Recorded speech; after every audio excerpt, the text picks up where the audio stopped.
የፋኖ ኃይሎች ያገዛዙን ጦር በውጊያና ያለ ውጊያ እያፈራረሱት ነው። ከፍተኛው ያገዛዙ ጦር በሰፈረበት ሸዋ የፋኖ ኃይሎች ያለምንም ጦርነትና መስዋዕትነት ጦሩን በመረጃና ደህንነት ብቻ ሲበትኑትም የሻለቃ መሪ አጃቢውን ጨምሮ በርካታ የሥርዓቱ ጠባቂ ኃይሎች ከነሙሉ ትጥቃቸው ኮብልለዋል። ቀዳሚው የግንባር መረጃችን ነው።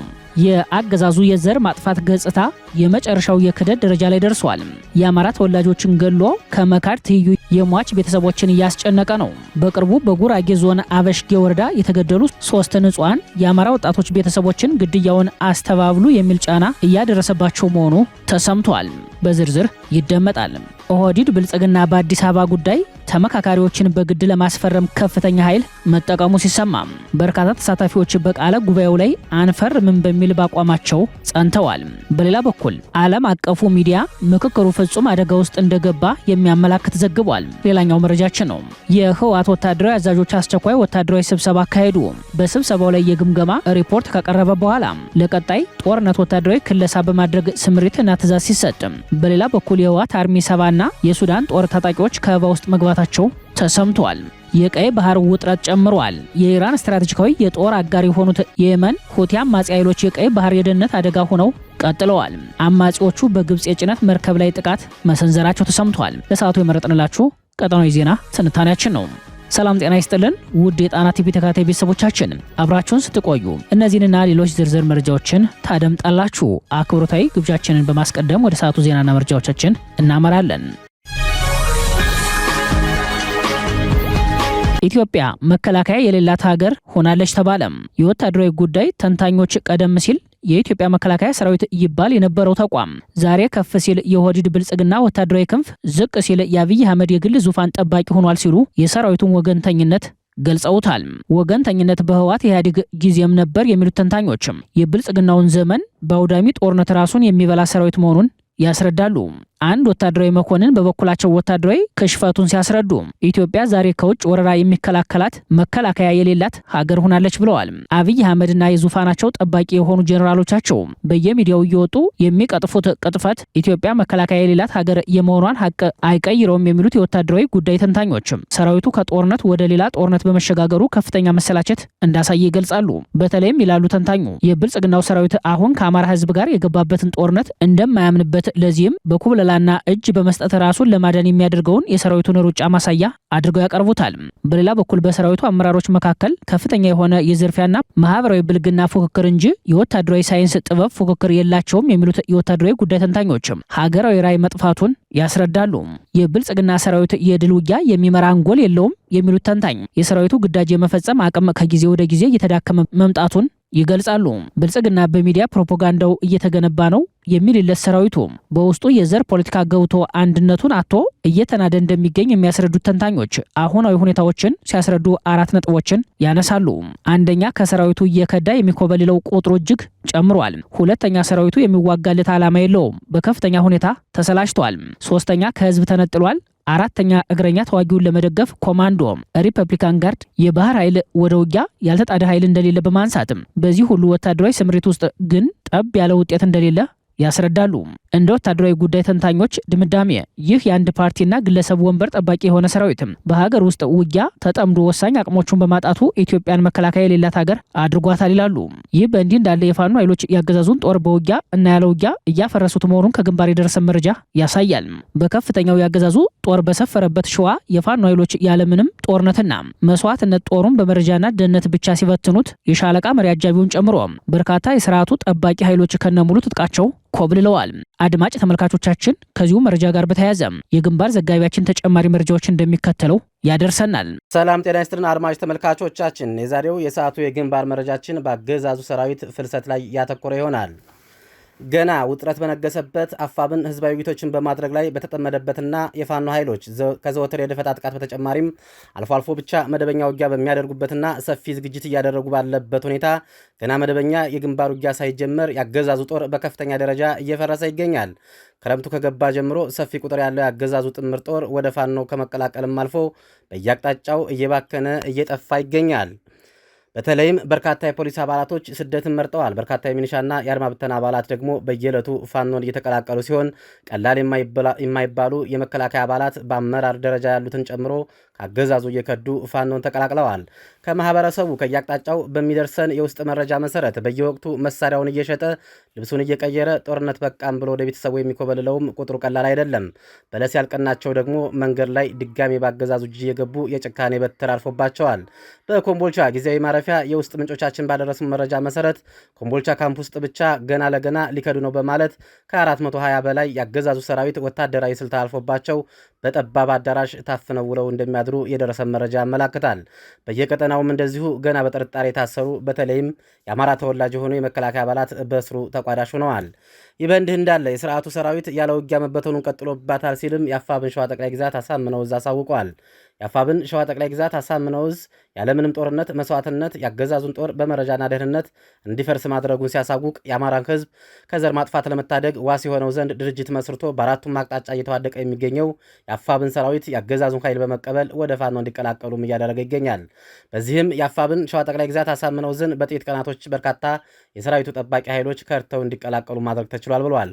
ሀብታሙ ብርሃኑ የሻለቃ መሪ አጃቢ፣ በለጠ አዳነ ድሽቃ ተኳሽ ከነትጥቃቸውና ከበርካታ ተኳሽ ጋር፣ ምክትል 10 አለቃ ስመኝ ሙላቱ መሰናክል አስወጋጅ፣ ምክትል 10 አለቃ ኤልያስ ዳምጤ ከነሙሉ ትጥቃቸው ከእንደ ቸሩ ስናይፐር ተኳሽ ይስሐቅ ፍቃዱ ድሽቃ ተኳሽ ከ101ኛ አየር ወለድ ክፍለ ጦር 5ኛ ሻለቃ ወታደር መሰረታዊ ወታደርን ኤልያስ ጸጋዬ ጊዜ ማታ ከ112ኛ አየር ወለድ ክፍለ ጦር ወደ ንጉስ ሳህለት ክፍለ ጦር 2 ለደህንነታቸው ስማቸው ያልተጠቀሱ ከ111ኛ ኮማንዶ ክፍለ ጦር ወደ ኃይለ ማርያም ማሞ ክፍለ ጦር በጠቅላላው 10 የሰራዊቱ አባል 8 ትጥቅ 14 ቦምብ 1025 ተኳሽ 8 ክላሽንኮቭ በመያዝ የአፋብን ሸዋ ጠቅላይ ግዛት አሳምነው ዕዝ አጼ አምደ ጽዮን ስር ገቢ መደረጋቸው መቻሉን የኮሮ ሚዲያና ኮሚኒኬሽን ክፍል አስታውቋል።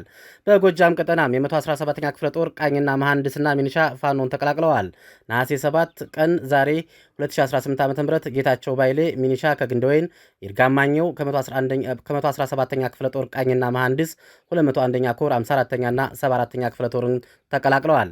በከፍተኛ ሁኔታ ያለ አንድ ጥይት ጩኸት በየቀኑ ስቦ የማስከዳት ስራው ተጠናክሮ ቀጥሏልም። የአፋብን ጎጃም ጠቅላይ ግዛት 201ኛ ኮር ህዝብ ግንኙነት መረጃውን አድርሶናል። በወሎ ቤት አማራ በተለይም በቆቦ ግንባር ያገዛዙ ጦር እየፈረሰ ሚኒሊክ ዕዝ መቀላቀሉንና ምሽጎች ባዶ እየሆኑ መሄዳቸውን የውስጥ ምንጮቻችን መረጃውን አድርሰውናል። ለጥንቅሩ ተስፋዬ ልሳኑ ነኝ ከዚያው ከትግሉ የአገዛዙ የዘር ማጥፋት ገጽታ የመጨረሻው የክደት ደረጃ ላይ ደርሷል። የአማራ ተወላጆችን ገሎ ከመካድ ትይዩ የሟች ቤተሰቦችን እያስጨነቀ ነው። በቅርቡ በጉራጌ ዞን አበሽጌ ወረዳ የተገደሉ 3 ንጹሃን የአማራ ወጣቶች ቤተሰቦችን ግድያውን አስተባብሉ የሚል ጫና እየደረሰባቸው መሆኑ ተሰምቷል። ተመስገን ጌታቸው፣ ይታገሱ አሰግደውና ግዛው ግርማዬ የተባሉ 3 የአማራ ተወላጆችም ከተሳፈሩበት የህዝብ ማጓጓዣ መኪና ላይ ፋኖ ናችሁ በሚል ውንጀላ ተገደው እንዲወርዱ ከተደረጉ በኋላ በግፍ መገደላቸው ይታወሳል። ነሐሴ 4 ቀን በጉራጌ ዞን አበሽጌ ወረዳ በመንግስት ወታደሮች የተፈጸመው ይህ ግድያ በብዙዎች ዘንድ ቁጣና ተቃውሞ ማስከተሉን ተከትሎ የተደናገጠው አገዛዙ የሟች ቤተሰቦችን በማስፈራራት እንዲያስተባብሉ እያስገደደ መሆኑን ምንጮች ጠቁመዋል። በጉዳዩ ላይ ተጨማሪ መረጃ ይዞ የወጣው መሰረት ሚዲያ ገዳዮች የሟች ቤተሰቦችን በገንዘብ በሽምግልና እንዲሁም በመሬት ስጦታ ከማባበል ባሻገር ጥፋተኞቹ በህግ ከተጠየቁ በህይወት መኖር እንደማይችሉ ቤተሰቦችን እያስፈራሯቸው ነው በማለት አንድ ስም አይጠቀስ ያሉና ድርጊቱ ሲፈጸም ዝም ብሎ መመልከት ህሊናዬ አልፈቀደም ያሉ የመንግስት የመረጃ ምንጭ ማጋለጣቸውን አመላክቷል። በተለይም ለሟች ቤተሰቦች የሞቱበትን ምክንያት አናውቅም፣ መንግስት አልገደላቸውም በሉ አለያ ግን እኛ ከታሰርን እናንተው ትሞታላችሁ በማለት ቀጥተኛና ከባድ የሞት ዛቻ እያደረሱባቸው እንደሆነ እኒሁ ምንጭ ተናግረዋል። ድርጊቱ እጅግ ዘግናኝ እንደነበር የሚገልጹት መረጃዎችም ንጹሃን ዜጎቹ ከመኪና ከወረዱ በኋላ እጆቻቸውን ወደ ኋላ በገመድ በማሰር አሰቃቂ እንግልት እንደተፈጸመባቸው ይናገራሉ። በመጨረሻም ጭንቅላታቸውን በጥይት በመምታት በግፍ ተረሽነዋል ብለዋል። አንደኛው የአካባቢው ነዋሪ እንደተናገሩት ገዳዮቹ የሟቾችን አስከሬን ወደ ትውልድ ቀያቸው ዳኖ ቀበሌ ወስደው በመጣል ማንም ሰው አስከሬናቸው እንዳያነሳና እንዳይቀብር ጥብቅ ክልከላ ጥለው ነበር ሲሉ ቃላቸውን ሰጥተዋል። በዚህም የተነሳ የሟቾቹ አስከሬን እጃቸው እንደታሰረ ለ3 ሙሉ ቀናት ክፍት ቦታ ላይ ተጥሎ ለአውሬ እንዲጋለጥ መደረጉ ሁኔታውን ይበልጥ አሳዛኝ ያደርገዋል ብለዋል። አስከሬኖቹ በተለይም ጭንቅላታቸው አካባቢ በተመቱበት የጥይት ምት ምክንያትም ሙሉ በሙሉ በመጎዳቱ ገጽታቸውን ለማየትና ለመለየት የሚያስቸግር ሁኔታ ላይ እንደነበሩ ተጠቁሟል። በሌላ በኩል የማዕከላዊ ኢትዮጵያ ክልል ሰላምና ጸጥታ ቢሮ ባወጣው የክደት መግለጫ በአማራ ንጹሃን ወጣቶች ላይ የተፈጸመውን ግድያ በማስተባበል ወጣቶቹን ሽፍታና ጽንፈኛ ሲል ወንጀለኛ አድርጓል። መንግስት የሚወስደው እርምጃ ብሔርን የለየ ነው ተብሎ በሐሰተኛ ሚዲያዎች የሚሰራጨው መረጃ ከእውነት የራቀና የክልሉን መልካም ገጽታ ለማጠልሸት ያለመ ነው ያለው ቢሮው አገዛዙ በ10ሩ የዘር ማጥፋት መስፈርቶች የመጨረሻው የሆነውን 10ኛው የክደት ደረጃ ላይ መድረሱን ይኸው መግለጫው ያሳያል። ኦህዴድ ብልጽግና በአዲስ አበባ ጉዳይ ተመካካሪዎችን በግድ ለማስፈረም ከፍተኛ ኃይል መጠቀሙ ተሰማ። በርካታ ተሳታፊዎች በቃለ ጉባኤው ላይ አንፈርምም በሚል ተቃውሞ ላይ መሆናቸውም ተሰምቷል። 30ኛ ቀኑን ያስቆጠረው የብልጽግና ምክክር ኮሚሽን ጉባኤ የገዢውን ፓርቲ ተቃርኖ አስፍቶት ቀጥሏል። በስካሁኑ ቆይታው 4 የሥራ ቡድኖች ተጠናቅረው በቀረቡ የአጀንዳ ምክር ሀሳቦች ዙሪያ መግባባት ላይ መድረሳቸውን በተዘጋጁ የቃለ ጉባኤ ሰነዶች ላይ በመፈረም አረጋግጠዋል ቢልም በአራቱ የሥራ ቡድኖች ውስጥ የሚገኙ በርካታ ተመካካሪዎች በቃለ ጉባኤዎቹ ላይ አለመፈረማቸው ተሰምቷል። በምክክር ሂደቱ ከፍተኛ መነጋገሪያ የሆነው የፌዴራል ከተሞች ጉዳይ አጀንዳ ላይ ከስምምነት ሳይደረስ በቃለ ጉባኤ ላይ አንፈርምም ያሉ ተመካካሪዎች በርካታ መሆናቸውን የገለጸው የዋዜማ ዘገባ ቃለ ጉባኤ ባልሰፈረበት ባዶ መዝገብ ላይ ፈርሙ የተባሉ ሌሎች ተመካካሪዎችም በባዶ መዝገብ ላይ አንፈርምም በሚል ለቃለ ጉባኤ መመዝገቢያ በተዘጋጀው ቅጽ ላይ ሳይፈርሙ መቅረታቸውን አመላክቷል። ኮሚሽኑ ነሐሴ 5 ቀን የሰላም ግንባታ፣ የሃይማኖት ጉዳይ፣ የመንግስት አደረጃጀትና የሙስናና መልካም አስተዳደር ጉዳይን አጀንዳቸው አድርገው ሲመክሩ የቆዩ የሥራ ቡድኖች መግባባት ላይ ደርሰዋል ቢልም መግባባት ላይ ተደርሷል በተባለበት ጊዜ ምልዓተ ጉባኤ መሟላቱና 75 በመቶ የድጋፍ ድምጽ መገኘቱ አልተረጋገጠም። ኮሚሽኑ ለተመካካሪዎች ባቀረበው የሀገራዊ ምክክር ጉባኤ የውሳኔ አሰጣጥ ስርዓት ሰነድ መሰረት በስራ ቡድን ደረጃ የውሳኔ ስምምነት አለ ለማለት የተመካካሪዎችን 75 በመቶ ድጋፍ ማግኘት ያስፈልጋል። በማንኛውም የምክክር ደረጃ ውሳኔ የሚሻ ጉዳይ ላይ ውሳኔ ለማስተላለፍ ደግሞ ቢያንስ 75 በመቶ ተመካካሪዎች መገኘት እንዳለባቸውም ሰነዱ ያመላክታል። ይሁንና ኮሚሽኑ ስምምነት ላይ ተደርሷል ሲል ይፋ ባደረጋቸው የሥራ ቡድኖች ሁለቱም ቅድመ ሁኔታዎች መሟላታቸው በቆጠራ አለመረጋገጡን የምክክር ሂደቱን የሚመሩ የኮሚሽኑ ባለሙያዎችና የምክረ ሐሳብ አጠናቃሪ ቡድን አባላትም ስለ ቅድመ ሁኔታው አለማንሳታቸውን ምንጮች ጠቁመዋል። በሌላ በኩል የፌዴራል ከተሞች ጉዳይን እየተመካከረበት የሚገኘው የሥራ ቡድን 7 የምክክር ሂደቱን አጠናቋል በሚል ቃለ ጉባኤ ላይ እንዲፈርም መወሰኑ ተሰምቷል። ነሐሴ 6 ቀን ከ8 ሰዓት ጀምሮ በተካሄደና ጥቂት የማይባሉ የቡድኑ አባላት ባልተገኙበት ስብሰባ የአዲስ አበባ ህጋዊ አቋም ላይ 2 አማራጮችን ባስቀመጠ የምክረ ሐሳብ ሰነድ ላይ እንዲፈረም መጠየቁን የገለጹት ምንጮች አዲስ አበባ ተጠሪነቷ ለፌዴራል ከተማ ትሁንና የከተማዋ ተጠሪነት ለፌዴራል መንግስቱ ነው፣ የኦሮሚያ ክልል መቀመጫ መሆኗ በህገ መንግስቱ ይረጋገጥ የሚሉ አማራጮች በቃለ ጉባኤ ላይ እንዲካተቱ መደረጋቸውን ተናግረዋል። የኮሚሽኑ ባለሙያዎች 2 አማራጮች በቀጣይ በሚከናወኑ የምክክር ሂደቶች ውሳኔ ተላለፍባቸዋል ብለዋል። ተመካካሪዎች እንዲፈርሙበት በተዘጋጀው መዝገብ ላይ የፈረሙ ተመካካሪዎች መኖራቸውን የጠቆሙት ምንጮችም በስብሰባው ተገኝተው አንፈርምም ብለው የሄዱ እንዲሁም ስብሰባው እንደሚካሄድ ያልተነገራቸውና ያልተገኙ የሥራ ቡድኑ ተመካካሪዎች መኖራቸውን ገልጸዋል። አዲስ አበባ የኦሮሚያ ክልል መቀመጫ መሆኗ በህገ መንግስቱ ይረጋገጥ የሚለው ምክረ ሐሳብ በቃለ ጉባኤው ላይ መካተት የለበትም የሚሉ ተመካካሪዎችም ማስተካከያ ካልተደረገ ፊርማቸውን እንደማያኖሩ ታውቋል። ከዚህ ጋር ተያይዞ በአዲስ አበባ ጉዳይ እየተመካከሩ የሚገኙ ተመካካሪዎችን እንዲሁም ጉዳዩን በቅርበት እየተከታተሉ የሚገኙ ወገኖችን እያነጋገረ የቀጠለው የአዲስ አበባ ህጋዊ አቋም ጉዳይ እንዲያድር የሚጠይቁ አካላት ተበራክተዋል። ለኮሚሽኑ ጥያቄ ማቅረባቸውን ይፋ ካደረጉ ፓርቲዎች በተጨማሪ በጉዳዩ ዙሪያ ከኮሚሽኑ ኮሚሽነሮች ጋር ለመነጋገር ለዛሬ ቀጠሮ የያዙ ፓርቲዎች አሉ ተብሏል። በተያያዘ የአማራ ብልጽግና ተመካካሪዎች ለኮሚሽኑ ቅሬታቸውን ማቅረባቸው ተሰምቷል። ተመካካሪዎች ፊርማቸውን ያኖሩበት የቅሬታ ደብዳቤ አረጋ ከበደ፣ የኮሚሽኑ ዋና ኮሚሽነር ፕሮፌሰር መስፈራሪያና ምክትል ዋና ኮሚሽነር ሂሩት ገብረስላሴ በተገኙበት ነሐሴ 5 ቀን ለኮሚሽኑ ቀርቧል። ተመካካሪዎቹ ካቀረቧቸው ቅሬታዎች መካከል በምክክር ሂደቱ ሐሳብን ለመናገር የሚሰጡ እድሎች ፍትሐዊ አለመሆን፣ ማንነትና ሐሳብን መሰረት ያደረገ ጫና፣ ተመካካሪዎች በአካልና በጽሁፍ ሐሳባቸውን እንዲቀይሩ ለማስገደድ የሚደረጉ ግፊቶች፣ የኮሚሽኑ ባለሙያዎችና የምሁራን ፓናል አባላት ገለልተኛነት ጉዳይ፣ የምክክር ሂደቱ ተአማኒነትና ሌሎች ጉዳዮችም እንደሚገኙበት ምንጮች ጠቁመዋል። በጥቅሉ አገዛዙ በበላይነት የሚመራው የምክክር ጉባኤ ላይ ኦህዴድ በተለይም በአዲስ አበባ ጉዳይ ራቁቱን መቅረቱን የፖለቲካ ታዛቢዎች ይናገራሉ። ዓለም አቀፍ ሚዲያዎች ሳይቀር አገዛዙ በምክክር ስም በአዲስ አበባ ላይ የሚፈጽመውን ነውር በማጋለጥ ላይ ናቸው። ቢቢሲ አማርኛ በዛሬው ዕለት ይዞት በወጣው ዘገባ ላይ እንደተመላከተው በአዲስ አበባ ጉዳይ በአጀንዳ ላይ ማብራሪያ እንዲሰጡ የተመደቡ ባለሙያዎች የአንድ ወገን ፍላጎትን የሚያንጸባርቁ ነበሩ ብሏል። ምክክር ሳይደረግበት ከበላይ የመጣ ነው በሚል ሐሳቡ ለመድረኩ የቀረበበት መንገድ ጭምርም የተሳሳተ ነው ሲሉ ተሳታፊዎች እንደነገሩት ቢቢሲ በዘገባው ላይ አመላክቷል። ይህንን ተከትሎ ምክክሩ ከሽፏል የሚሉ አስተያየቶች ጎልተው በመሰማት ላይ ናቸው። በኢትዮጵያ በነጋዴዎች ላይ የተጣለው ከፍተኛ የግብር ጭማሪና ቅጣት የንግዱን ማህበረሰብ ወደ አድማ እየመራው ነው ተባለ። የብልጽግናው አገዛዝ ከዚህ ቀደም ባልተለመደ ሁኔታ በንግዱ ማህበረሰብ ላይ ከፍተኛ የግብር ጭማሪና ቅጣት ማሳለፉን ተከትሎ ከፍተኛ ነጋዴዎች አገር ጥለው ሲወጡ መለስተኛና ዝቅተኛ ደረጃ ላይ የሚገኙ የንግዱ ማህበረሰብ አባላት በምሬት ላይ እንደሚገኙ ተሰምቷል። በተለያዩ የኢትዮጵያ አካባቢዎች የሚገኙ አነስተኛና መካከለኛ ነጋዴዎች ከአቅም በላይ የሆነ የግብር ተመንና የቅጣት ጫና እንደተጣለባቸው በመግለጽ ከፍተኛ ምሬታቸውን በሚገልጹበት በዚህ ጊዜ አድማን አማራጭ የቅሬታ መግለጫ መንገድ ለማድረግ እያሰቡ መሆኑ ተመላክቷል።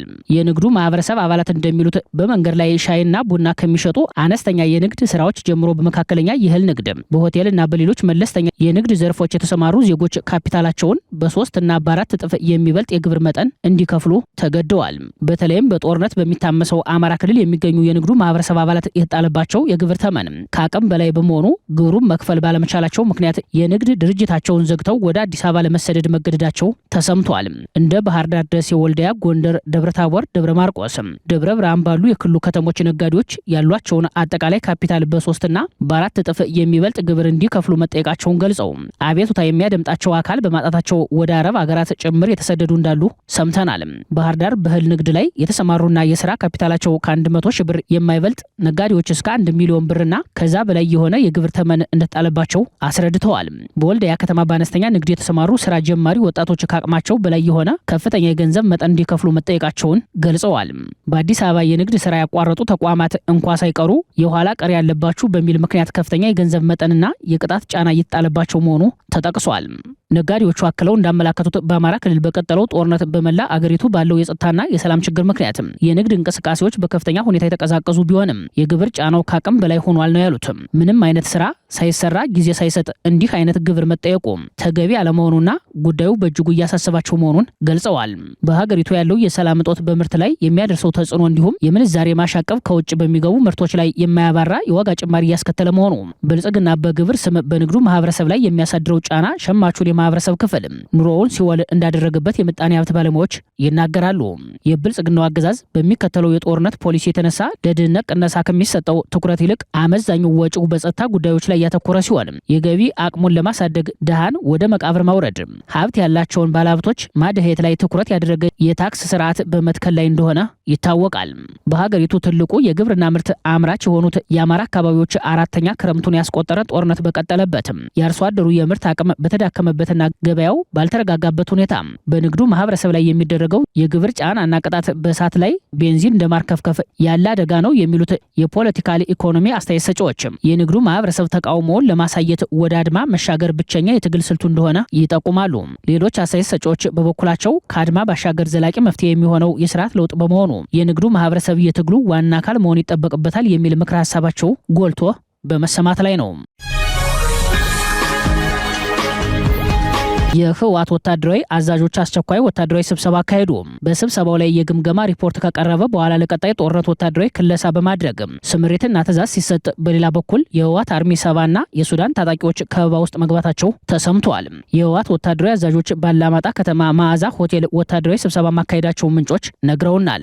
በስብሰባው ላይ የግምገማ ሪፖርት ቀርቧል ያሉት ወታደራዊ ምንጮች የህወሓት አርሚ አዛዦች ወታደራዊ አዋጊዎች ታጣቂዎቹ በአንድ ካምፕ በጥብቅ እንዲጠበቁና ቶሎ ወደ ውጊያ እንዲገቡ ካልተደረገ በስተቀር የኮብለላና የመሰላቸት አደጋ አለ የሚል ግምገማ መቅረቡን ጠቁመዋል። በቢሶ በር ግንባር ቁጥራቸው በውል ያልታወቁ ታጣቂዎች መጥፋታቸውና በሰሞኑ የመረዋው የድሮን ጥቃት በርካታ ታጣቂዎች ጉዳት ማስተናገዳቸው በህወሓት ውስጥ ከፍተኛ ድንጋጤ መፈጠሩን የጠቆሙት የመረጃው ምንጮችም በቀጣይ መሰል ጉዳት እንዳይደርስ ትዕዛዝ መሰጠቱን ገልጸዋል። ታጣቂዎቹ ራሳቸውን ከድሮን ጥቃት ለመከላከል ስምሪቶቻቸውን እንዲያስተካክሉ አስቸኳይ ትዕዛዝ ተሰጥቷቸዋል። በትዕዛዙ መሰረት አርሚ 31፣ አርሚ 26፣ አርሚ 15ና ሌሎች በራያ ግንባር የሰፈሩ አርሚዎችና ታጣቂዎች በመረዋ አካባቢ በሚገኙ ተራራዎች ተበታትነው እንዲቆዩ ተደርጓል ነው የተባለው። ይህ በእንዲህ እንዳለ የህወሓት አርሚ 70 እና የአልቡርሃን ጦር በሜጀር ጀነራል እስማኤል አልጣይብ የሚመራው 4ኛው ክፍለ ጦር 13ኛው ብርጌድ ታጣቂዎች ከበባ ውስጥ መግባታቸው ተሰምቷል። በኢትዮ ሱዳን አሰባሳቢ ድንበር አቅራቢያ የሚገኙት ስትራቴጂካዊ ከተሞች ኩርሙክና ቃይሳን ከባድ ወታደራዊ ፊልሚያ እያስተናገዱ እንደሚገኙ በጉዳዩ ዙሪያ የወጡ መረጃዎች ያመላክታሉ። ባለፈው ሰኔ ወር በጀነራል አብዱል ፈታህ አልቡርሃን የሚመራው የሱዳን መደበኛ ጦር ከህወሓት አርሚ 7 ታጣቂዎች ጋር በመሆን ኩርሙክ ከተማን ሙሉ በሙሉ ተቆጣጥሮ እንደነበር ይታወሳል። ሆኖም የፈጥኖ ድራሽ ኃይሎችና የሱዳን ህዝቦች ነጻነት ንቅናቄ ጥምረት ባካሄዱት መጠነ ሰፊ መልሶ ማጥቃት በኩርሙክ የሚገኘውን የሱዳን ጦርና አጋሮቹን ሙሉ በሙሉ ከበባ ውስጥ ማስገባታቸው ተገልጿል። በጉዳዩ ላይ የሱዳን ሚዲያዎች እንደዘገቡት የአካባቢውን ወታደራዊ እንቅስቃሴ የሚቀይሩ ዋና ዋና ክስተቶች ተመዝግበዋል። የአርኤስኤፍ እና ሰሜን ታጣቂዎች በብሉ ናይል ግዛት የምትገኘውን ስትራቴጂካዊ የቃይሳን ከተማን ተቆጣጥረዋል። ታጣቂዎቹ ከኢትዮጵያ አሶሳ አቅራቢያ በሚገኙ የድንበር መስመሮች በመንቀሳቀስ በርካታ ቁልፍ ቦታዎችን የተቆጣጠሩ ሲሆን ይህም ለኃይሎቹ የመልሶ መደራጀትና የሎጂስቲክስ አቅርቦት የማግኘት ከፍተኛ እድል ፈጥሮላቸዋል ነው የተባለው። በአሁኑ ሰዓት በኩርሙክ የሚገኘው የሱዳን ብሔራዊ ጦርና አጋሮቹ የህወሓት ታጣቂዎች ከበባውን ለመስበርና የተያዙ ቦታዎችን ለማስመለስ ከባድ ተኩስ ልውውጥ እያደረጉ እንደሚገኙ በመረጃው ላይ ተመላክቷል። በተያያዘ ዜና በሱዳን ፈጣን ድጋፍ ኃይል የኮርዶፋን ክልል ገዥ ሆነው ተሹመው የነበሩት ሐማድ ሙሐመድ ሐማድ ካሊፍ ከቡድኑ መውጣታቸውንና ከኃላፊነታቸው መልቀቃቸውን አስታወቁ። ካሊፍ ከኃላፊነታቸው መውጣታቸውን ይፋ ያደረጉት አል አረቢያ ለተሰኘው የሳውዲ አረቢያ የቴሌቪዥን ጣቢያ በሰጡት የቀጥታ ቃለ መጠይቅ ወቅት ነው። አርኤስኤፍ ባለፈው ዓመት ከሊፋን የኮርዶፋን ገዥ እንዲሁም በታሲስ ጥምረት በተቋቋመው መንግስት ስር የፕሬዝዳንታዊ ምክር ቤት አባል አድርጎ ሹሟቸው ነበር። ከሊፋ በቃለ መጠይቃቸው እንደተናገሩት የሱዳን ህዝብ ህገወጥ ሚሊሻዎች ካሏቸው አካላት ጋር ከመታገል ውጭ ሌላ አማራጭ የለውም ያሉ ሲሆን ታጣቂው ቡድን ጎሳን፣ ሰላማዊ ሰዎችንና ብሔርን ያማከለ ግጭት እየቀሰቀሰ ነው ሲሉ ከሰዋል። አክለውም ህጋዊ የሆኑ የመንግስት ተቋማት ወደ ኮርዶፋንና ዳርፉር ክልሎች እንዲመለሱ ጥሪ አቅርበዋል። የቀይ ባህር ውጥረት ጨምሯል። በኢራን የሚደገፉት ሁቲዎች በግብጽ የጭነት መርከብ ላይ ጥቃት መሰንዘራቸው ተሰምቷል። የኢራን ስትራቴጂካዊ የጦር አጋር የሆኑት የየመን ሁቲ አማጺ ኃይሎች የቀይ ባህር የደህንነት አጋር ሆነው ቀጥለዋል።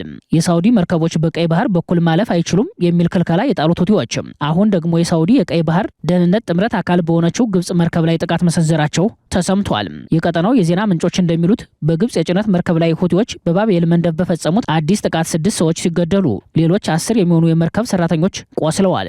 የሁቲ ኃይሎች ባቤል መንደብን በማቋረጥ ላይ በነበረችውና ቲያማህ በተሰኘችው የግብጽ የጭነት መርከብ ላይ በባሊስቲክ ሚሳይሎች ባካሄዱት ጥቃት 6 ሰዎች ሲገደሉ ሌሎች 10 መቁሰላቸውን የየመን መንግስት ማረጋገጫ ሰጥቷል።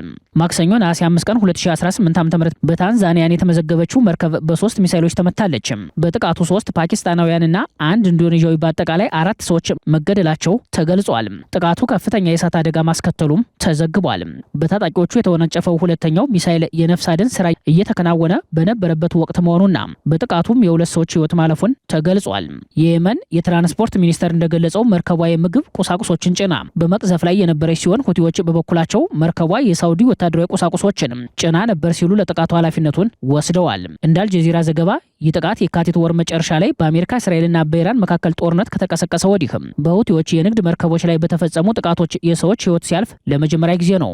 ይህ ጥቃት ሁቲዎች በሳውዲ አረቢያ ላይ ያነጣጠረ አዲስ የባህር ላይ እገዳና ጥቃት በከፈቱበት ወቅት የተከሰተ ሲሆን ቀይ ባህርን ከኤደን ባህረ ሰላጤ ጋር የሚያገናኘው ዋና የባህር ንግድ መስመር በሆነው ባቤል መንደብ በኩል በሚደረጉ የመርከቦች እንቅስቃሴ ላይ ተጨማሪ ስጋትን ፈጥሯል። የየመን መንግስት ጥቃቱን ያወገዘ ሲሆን በሁቲዎች ላይ ጠንካራ ዓለም አቀፍ እርምጃ እንዲወሰድ ጥሪ አቅርቧል።